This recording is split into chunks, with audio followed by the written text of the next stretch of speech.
name is Miranda and today I'm here to review the new book Cinderella is Dead by Kalynn Bayron, I believe is how you say her last name. This book has been getting a ton of buzz. One of my friends read it and absolutely loved it, and I've been seeing it online all over the place, so I was really excited to check it out. It comes out today. The cover, gorgeous. The title, intriguing. I think the story was very interesting, and I know fairy tale retellings are kind of like a dime a dozen these days, but I do feel like this one managed to kind of find a very unique footing and make it feel different and stand out from the rest of them, in that I feel like, especially with like the feminist kind of down with the patriarchy, like the real focus on that is kind of what makes it so strong, because it's like using this fairy tale to tell this other story that is still prevalent and relevant to like everyday life. Like, to me it almost read as kind of like a YA version of Handmaid's Tale. If you haven't heard of this, basically there is this wonderful town, wonderful in quotation, Lily I think is how you pronounce it,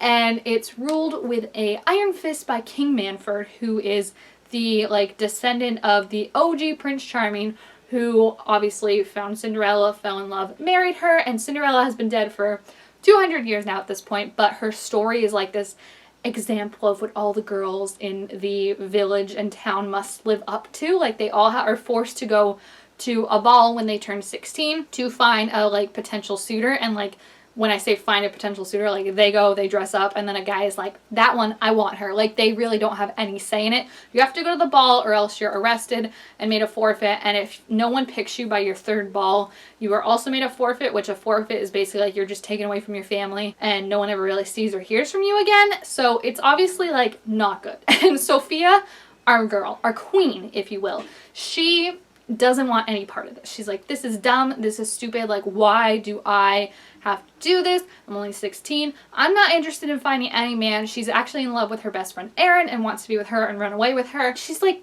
over it. And I really appreciate it, because I feel like it's realistic for like, because you read books like this and when people go along with it, you're kind of like, oh, like why are they going along with it? I feel like Sophia was like, this is bullshit. Like, all of this, it's bull. And I appreciate like how headstrong and like sure in her opinion she was, even though, you know, that could get her into trouble. I do feel like they made a good distinction of being like, you know what, like this might kill her, but it's gonna kill her to live a life like this where she could potentially be beaten by her husband, all her money has to go to her husband, like women really have no rights in this world. So she's dreading the ball, and when she finally gets to the ball, things go awry. I won't spoil it because it just says on the like cover synopsis, like things go awry. She ends up having to like run for her life and finds herself in Cinderella's mausoleum, which has been like carted off, like no one's been there for a while now, like since before her grandmother was alive. And in the mausoleum she runs into this girl Constance, who is also kind of living on the outskirts of town, on the run-ish kind of, but her whole life. And we find out that she is the descendant of one of the stepsisters who were not so wicked and ugly as the story makes them out to be. And you find out that this story that all these girls are told and that they have to live up to is not necessarily as true as you would think it is, and it's kind of been made to manipulate them and keep them quiet. And it just goes from there of them trying to like literally, like there's like multiple points in the story where she's like, I am killing the king, like I'm taking him down.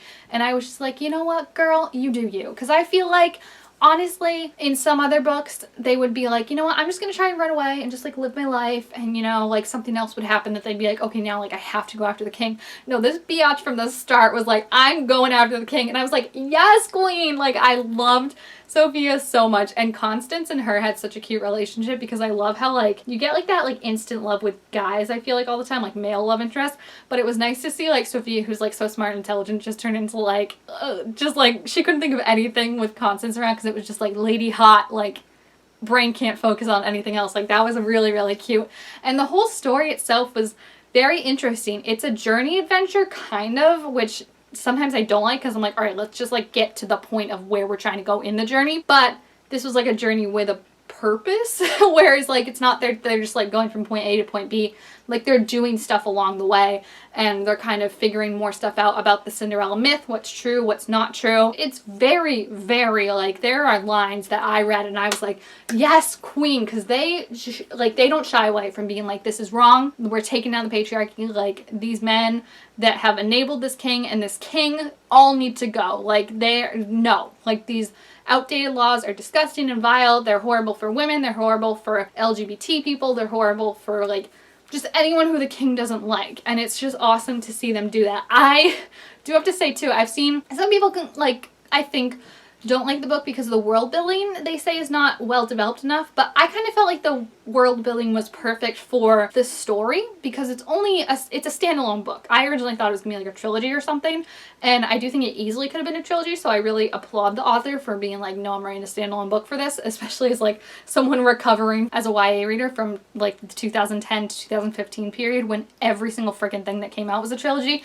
I really appreciate that this was a standalone, so I feel like that's why, like, yeah, like we didn't really know like what exactly the world outside was like, this little town, but at the same time, like, we're in the town that the king lives in, so it's obviously like this is kind of the heart of it, you know? And two, Sophia has never ventured outside of like her, like, she talks about like what's kind of out there, but she says like she doesn't know, she's never been there. So I felt like it was realistic to the point where I was like, okay, like I don't really need it further explained, like I'm fine with this, I understand. And since a bulk of the action, pretty much all the action actually took place like where the world was set, like I was fine with it. I don't know, sometimes with fantasy books I get bogged down with like all the like different villages and stuff like that, and that's why I end up not liking them. It's just, it overwhelms me.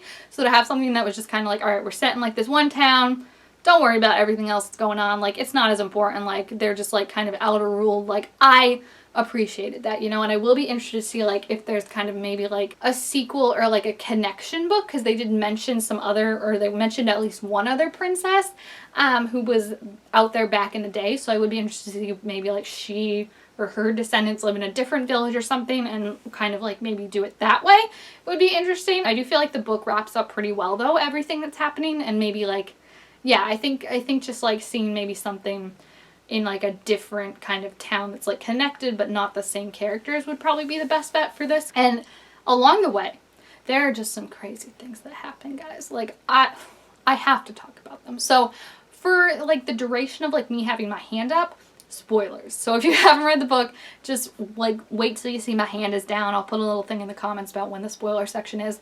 But yeah, let's get into spoilers. So one thing I did not expect from this book is that they rose Cinderella from the dead. And literally like when they do it, I'm like, necromancer baby, like let's go. It shows you how much D&D I've been watching. And you know, special shout out to Caduceus Clay, everyone's favorite cowbay. But I was just like pumped, like it continually defied my expectations. Like they raised Cinderella from the dead. You find out Manfred is like this reincarnation of everyone, like he's been the same dude the entire time, which is, well, like this, it screams to be made into a TV series or a movie. Because could you imagine that final scene when she confronts him and like his skin is like flaking off and he's just like disintegrating? Like it was perfect. Like I could picture it perfectly. And then the thing that really interested me the most was the, like, I know she wasn't a fairy godmother, but like the fairy godmother, I really like after reading it was like, was she bad or was she good? Like it was just so interesting to me to see this kind of character who we thought was so good. I honestly walked away and I thought about it for a while.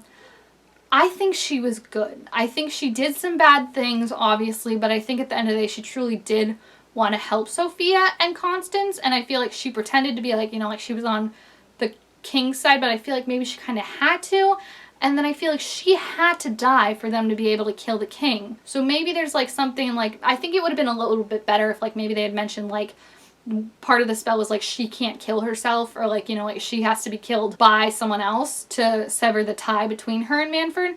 But I just feel like she provoked them intentionally into killing her, Constance, and I feel like because of that, like, because it's like what ended up allowing them, because at first I was like, okay, no, because she could have just given her Cinderella's dagger since that helped, you know, with the pink stone.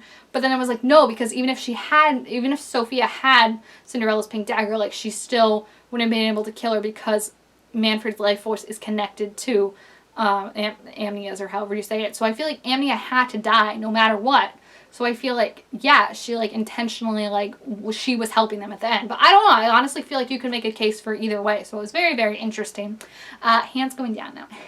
But yeah, overall just a really amazing book. Really, really amazing poignant lines. There's a lot of scenes that like I gasped more than I have for a book in a while. Like I was like, are you kidding me? Like it was just like all this stuff happened that was so crazy, but it still fit so perfectly. And it's hard to put this, it feels like a D&D D&D book. Like I said before in the spoiler part, so you might not have heard it, but there's a part where I'm like, this is D&D, like what they're doing. And I think it is kind of like, it's these different genres. It's fantasy, but then like there's magic, there's, you know, all these kind of, I don't want to spoil it, but some dark magic.